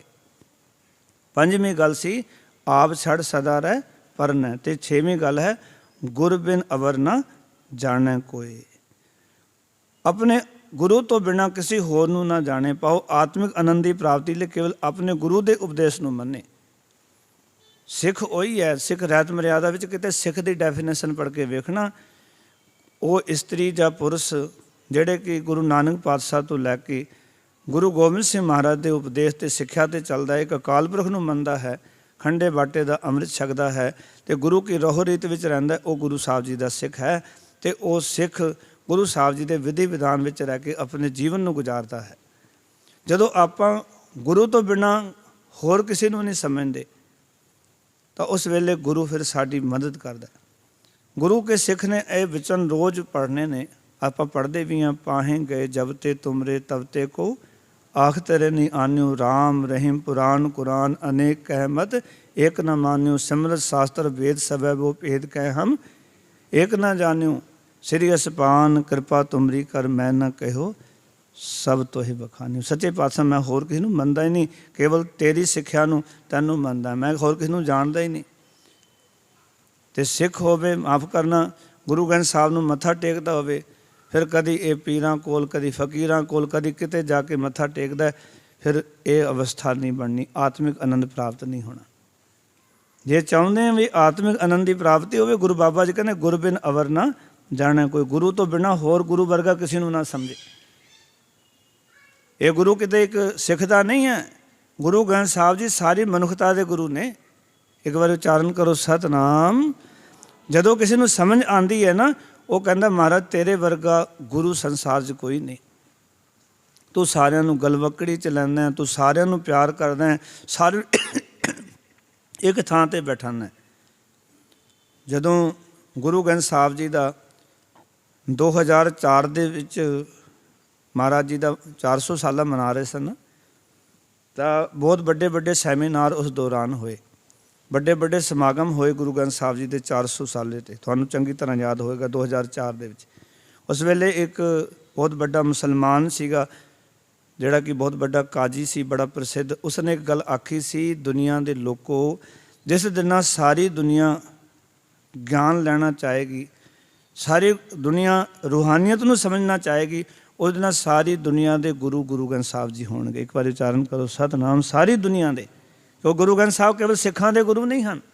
ਗੁਰੂ ਗ੍ਰੰਥ ਸਾਹਿਬ ਹਰ ਇੱਕ ਉਸ ਰਾਹੀ ਦੇ ਗੁਰੂ ਨੇ ਜਿਹੜਾ ਰੱਬ ਦੇ ਘਰ ਪਹੁੰਚਣਾ ਚਾਹੁੰਦਾ, ਉਸ ਦੀ ਅਗਵਾਈ ਕਰਦੇ ਗੁਰੂ ਗ੍ਰੰਥ ਸਾਹਿਬ ਜੀ। ਹਰ ਇੱਕ ਉਸ ਰਾਹੀ ਦੀ, ਭਾਵੇਂ ਉਹ ਹਿੰਦੂ ਹੈ, ਮੁਸਲਮਾਨ ਹੈ, ਸਿੱਖ ਹੈ, ਈਸਾਈ ਹੈ, ਜੈਨੀ ਹੈ, ਬੋਧੀ ਹੈ, ਗੁਰੂ ਗ੍ਰੰਥ ਸਾਹਿਬ ਦੀ ਹਰ ਇੱਕ ਦੀ ਅਗਵਾਈ ਕਰਦੇ ਨੇ। ਜਿਹੜਾ ਵੀ ਇੱਥੇ ਆ ਕੇ ਮਹਾਰਾਜ ਨੂੰ ਕਹਿੰਦਾ ਸੱਚੇ ਪਾਤਸ਼ਾਹ ਮੈਨੂੰ ਰੂਹਾਨੀ ਜੀਵਨ ਦੀ ਅਗਵਾਈ ਬਖਸ਼ੋ, ਗੁਰੂ ਗ੍ਰੰਥ ਸਾਹਿਬ ਜੀ ਹਰ ਇੱਕ ਨੂੰ ਦਿੰਦੇ ਨੇ। ਕੋਈ ਵੀ ਆ ਕੇ ਇੱਥੇ ਮੰਗੇ, ਇਹ ਨਾ ਸਮਝੋ ਕਿ ਵੀ ਸਾਡੇ ਗੁਰੂ ਨੇ, ਝੰਡਾ ਲਾ ਕੇ ਨਾ ਚੱਕਿਆ ਫਿਰ ਅਸੀਂ ਸਾਡੇ ਗੁਰੂ ਨੇ, ਨਾ। ਗੁਰੂ ਗ੍ਰੰਥ ਸਾਰੀ ਮਨੁੱਖਤਾ ਦੇ ਗੁਰੂ ਨੇ, ਹਰ ਇਨਸਾਨ ਦੇ ਗੁਰੂ ਨੇ, ਜਿਹੜਾ ਇਨਸਾਨੀਅਤ ਸਿੱਖਣਾ ਚਾਹੁੰਦਾ ਹੈ। ਅਤੇ ਮਹਾਰਾਜ ਕਹਿੰਦੇ ਗੁਰੂ ਤੋਂ ਬਿਨਾਂ ਗੁਰੂ ਵਰਗਾ ਹੋਰ ਕਿਸੇ ਨੂੰ ਨਾ ਸਮਝੇ। ਇਹ 6 ਗੱਲਾਂ ਹੋਣ, ਫਿਰ ਕੀ ਹੋਏਗਾ? ਕਹਿ ਨਾਨਕ ਸੁਣੋ ਸੰਤੋ, ਸੋ ਸਿੱਖ ਸਨਮੁਖ ਹੋਏ। ਮਹਾਰਾਜ ਕਹਿੰਦੇ ਨਾਨਕ ਆਖਦਾ ਹੈ, ਇਹ ਸੰਤ ਜਨੋ ਸੁਣੋ। ਐਸਾ ਆਗਿਆਕਾਰੀ ਸਿੱਖ ਗੁਰੂ ਨੂੰ ਸਨਮੁਖ ਹੋਇਆ ਸਮਝਿਆ ਜਾ ਸਕਦਾ ਵੀ ਇਹ ਗੁਰੂ ਦੇ ਸਨਮੁਖ ਹੋ ਗਿਆ ਹੈ, ਕਿਉਂਕਿ ਗੁਰੂ ਵੱਲ ਹੋ ਗਿਆ ਇਹ। ਅਤੇ ਹੁਣ ਜਿਹੜਾ ਗੁਰੂ ਵੱਲ ਹੋ ਗਿਆ, ਗੁਰੂ ਦੇ ਸਨਮੁਖ ਹੋ ਗਿਆ, ਜਿਹੜਾ ਕਿ ਗੁਰਮੁਖ ਬਣ ਗਿਆ, ਗੁਰੂ ਦੇ ਸਨਮੁਖ ਰਹਿਣ ਵਾਲਾ, ਗੁਰੂ ਕੀ ਆਗਿਆ ਵਿੱਚ ਰਹਿਣ ਵਾਲਾ, ਮਹਾਰਾਜ ਕਹਿੰਦੇ ਉਹ ਫਿਰ ਆਨੰਦ ਵਿੱਚ ਰਹਿੰਦਾ। ਕਦੀ ਵੀ ਜੀਵਨ 'ਚ ਦੇਖਣਾ, ਜਦੋਂ ਤੱਕ ਆਪਾਂ ਗੁਰੂ ਸਾਹਿਬ ਦੇ ਸਨਮੁਖ ਰਵਾਂਗੇ, ਗੁਰੂ ਸਾਹਿਬ ਜੀ ਦੇ ਗੁਰਮੁਖ ਸਿੱਖ ਬਣ ਕੇ ਰਵਾਂਗੇ, ਖਾਲਸੇ ਬਣ ਕੇ ਰਵਾਂਗੇ, ਗੁਰੂ ਦਾ ਪ੍ਰਤਾਪ ਸਾਡੇ ਜੀਵਨ 'ਚ ਬਰਕਰਾਰ ਰਹੇਗਾ। 10ਵੇਂ ਪਾਤਸ਼ਾਹ ਨੇ ਤਾਂ ਹੀ ਆਖਿਆ ਸੀ, ਜਬ ਲਗ ਖਾਲਸਾ ਰਹਿ ਨਿਆਰਾ, ਤਬ ਲਗ ਤੇਜ ਦਿਓ ਮੈਂ ਸਾਰਾ, ਜਬ ਇਹ ਗਏ ਵਿਪਰਨ ਕੀ ਰੀਤ, ਮੈਂ ਨਾ ਕਰੂੰ ਇਨਕੀ ਪ੍ਰਤੀਤ। ਖਾਲਸੇ ਬਣ ਜਾਓ, ਆਪਣੇ ਆਪ ਨੂੰ ਖਾਲਸ ਕਰ ਲਓ ਅੰਦਰੋਂ। ਕੂੜ ਕਪਟ ਜੋ ਅੰਦਰ ਹੈ, ਨਿੰਦਾ ਚੁਗਲੀ ਮੇੜ ਤੇ ਹਉਮੈ ਹੰਕਾਰ ਕਿਦਾ ਬੁਰਾ ਕਰਨ ਦੀ ਵਾਦੀ, ਇਹ ਤਿਆਗ ਕਰਕੇ ਗੁਰੂ ਸਾਹਿਬ ਦੇ ਸਿਧਾਂਤ ਨੂੰ ਆਪਣੇ ਜੀਵਨ ਦਾ ਆਧਾਰ ਬਣਾਓ, ਫਿਰ ਸਾਡੇ ਜੀਵਨ ਸਫਲੇ ਹੋਣਗੇ। ਆਓ ਪਿਆਰ ਨਾਲ ਗੁਰੂ ਕੀ ਸਿੱਖਿਆ ਨੂੰ ਸਾਰਿਆਂ ਨੇ ਇੱਕ ਵਾਰੀ ਮੂਲ ਪਾਠ ਦੇ ਵਿੱਚ ਪੜ੍ਹਨ ਦੀ ਕਿਰਪਾਲਤਾ ਕਰਨੀ ਹੈ। ਉੱਚੀ ਆਵਾਜ਼ 'ਚ ਸਾਰੇ ਪੜ੍ਹੋ ਜੀ।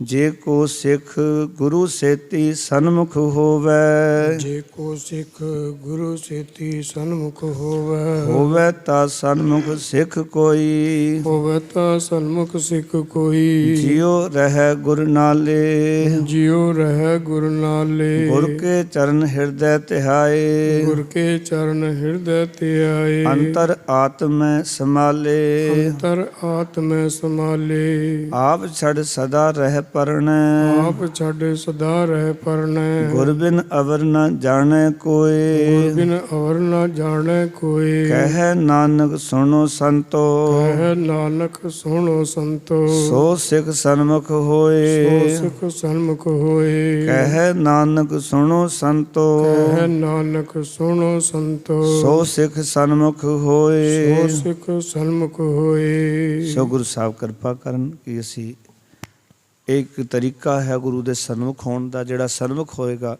ਉਹ ਆਨੰਦ ਵਿੱਚ ਵਿਚਰੇਗਾ, ਉਸਨੂੰ ਆਤਮਿਕ ਆਨੰਦ ਦੀ ਪ੍ਰਾਪਤੀ ਹੋਏਗੀ। ਉਸਦੇ ਖੇੜੇ ਨੂੰ ਕੋਈ ਵੀ ਨਹੀਂ ਰੋਕ ਸਕਦਾ। ਜੋ ਮਾਲਕ ਵੱਲੋਂ ਉਹਨੂੰ ਚੜ੍ਹਦੀ ਕਲਾ ਪ੍ਰਾਪਤ ਹੋਏਗੀ, ਉਹ ਚੜ੍ਹਦੀ ਕਲਾ ਹਮੇਸ਼ਾ ਬਣੀ ਰਹੇਗੀ ਜਦੋਂ ਆਪਾਂ ਗੁਰੂ ਕੇ ਸਿਧਾਂਤ ਨੂੰ ਆਪਣੇ ਜੀਵਨ ਵਿੱਚ ਵਸਾ ਕੇ ਰੱਖਾਂਗੇ। ਇਤਨੀਆਂ ਬੇਨਤੀਆਂ ਪ੍ਰਵਾਨ। ਬਹੁਤ ਧੰਨਵਾਦ ਸਾਰਿਆਂ ਦਾ। ਫਤਿਹ ਪ੍ਰਵਾਨੋ ਜੀ। ਪਿਆਰ ਨਾਲ ਆਖੋ ਜੀ ਵਾਹਿਗੁਰੂ ਜੀ ਕਾ ਖਾਲਸਾ ਵਾਹਿਗੁਰੂ ਜੀ ਕੀ ਫਤਿਹ।